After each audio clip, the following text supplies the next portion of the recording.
أمن خلق السماوات والأرض وأنزل لكم من السماء ماء فأنبتنا به حدائق ذات بهجة ما كان لكم أن تنبتوا شجرها እናንተ ማብቀል የማትችሉትን ዛፉን ማብቀል የማትችሉትን ከምድር አላህ Subhanahu Wa Ta'ala የሚያምር አትክልቶችን አብቅሎላችሁ ሲያበቃ እናንተ ማድረግ የማትችሉትን አላህ Subhanahu Wa Ta'ala አላደረገላችሁምን? ከዛም ይላል አኢላሁም መዐላህ ከአላህ ጋር ሌላ ይህንን ያደረገ አምላክ አለን? የለም። ኢስቲፍሃም ኢንካሪ ይባላል። ይሄ ጥያቄው የማውገዝ ነው ማለት ነው። ይሄ የለምና ይሄ አለመኖሩን ካወቃችሁ እንዴት ከአላህ ውጪ ያሉ አማልክቶችን ትከጅላላችሁ? እንዴት ወደ ሌሎች ታስባላችሁ ማለት ነው። በልሁም ቀውሙ ያዕዲሉን ሰዎች አላህ Subhanahu Wa Ta'ala አዩሽሪኩን ማለት ዩሽሪኩነ ቢላህ ዩሰውነ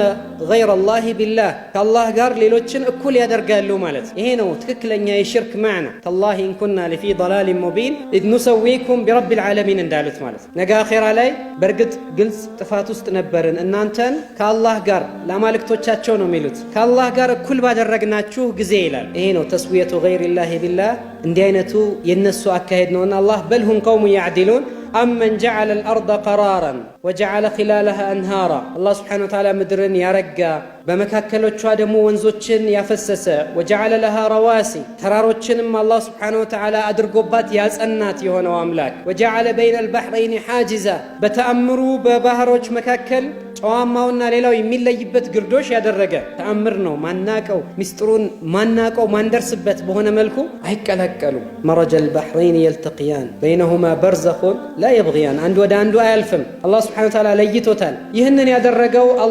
አላህ ብቻ ነው ማለት አኢላሁም መዐላህ ከአላህ ጋር አምላክ አለን ብሎ ይጠይቃል የለም ለምንድን ነው ይሄ የሚደገመው ይሄ ከሌለ ይህንን እውነታ ካወቃችሁ ከአላህ ውጪ ማንንም አታምልኩ አኢላሁም መዐላህ በል አክሰሩሁም ላ ያዕለሙን ብዙዎቹ ይህንን አያውቁም ይላል አላህ Subhanahu ይህንን ቢያውቁማ ለሌሎች እጃቸውን አይዘረጉም ነበር ድረሱልን አይሉም ነበር በባህር ላይ ሲሄዱ ምንም አይነት አማራጭ በሌለበት ሰዓት ወደ አላህ Subhanahu Wa Ta'ala እጃቸውን ይዘረጋሉ ትዝ ይላቸዋል ያዛኔ ማለት ነገር ግን በቋሚ ህይወታቸው ከአላህ ውጪ ሌሎችን እያመለኩ ወደ እነሱ እየዞሩ እጃቸውን እየዘረጉ ከነሱ ሲሳያቸውን እየከጀሉ ይኖራሉ ማለት አመን ዩጂቡል ሙጠራ ኢዛ ደዓ በጣም እንደው ከባድ ሐጃ ውስጥ ሆኖ የሚጠራውን የሚሰማ አምላክ ማን አለ እንደ አላህ Subhanahu Wa Ta'ala ይላል ወይክሽፍ السوء መጥፎን ነገር ገላጭ የሆነ አላህ Subhanahu Wa Ta'ala ብቻ እንጂ ከሱ ውጪ ማን አለ ويجعلكم خلفاء الارض اإله مع الله ከአላህ ውጪ ሌላ አምላክ አለ ተመልከት እንግዲህ ይሄን እውነታ ሰዎች ዛሬ አይረዱም እንደዛ ስለሆነ እንጂ ከአላህ ውጪ የሚጣራ ሰው ከአላህ ውጪ ሌሎች አማልክትን የሚጣራ ሰው فقد اتخذه إلها مع الله ማለት ኢላሁ مع الله ያንን የሚጣራውን አካል ከአላህ ጋር አምላክ አድርጎ ይዞታል ማለት ይሄ ነው እውነታው ስለዚህ